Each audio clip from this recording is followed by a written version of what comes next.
துன்பங்கள், தோஷங்கள், பாவங்கள் அனைத்தும் சேர்ந்து இன்பம் பெருக பிரதோஷ நேரத்தில் இந்த சிவ மந்திரத்தை 11 முறை மட்டும் சொன்னால் போதும். பொதுவாகவே பிரதோஷம் என்றால் நம்முடைய துன்பங்களும் பாவங்களும் தீர்க்கக்கூடிய ஒரு நாள் தான். பிரதோஷ விரதம் இருந்து செய்பவர்கள் மாலையில் இந்த வழிபாட்டை செய்யலாம். இல்லாதவர்களும் செய்யலாம். மாலை பிரதோஷ நேரத்தில் பூஜை அறையில் ஒரு தீபம் ஏற்றி வீட்டில் சிவலிங்கம் அல்லது சிவபெருமான் படத்திற்கு வில்வ இலையை வைத்து விட்டு எளிமையான ஏதாவது ஒரு நைவேத்தியத்தை படைத்து விடுங்கள்.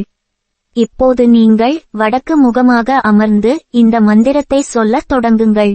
மந்திரம்: ஓம் தத்புருஷாய வித்மஹே மகாதேவாய தீமஹி தன்னோ ருத்ர பிரஜோதயாத் என்ற இந்த மந்திரத்தை 11 முறை மட்டும் சொன்னால் போதும். உங்களுடைய சகல தோஷங்களும் பாவங்களும் துன்பங்களும் நீங்கி விடும் என்று சொல்லப்படுகிறது.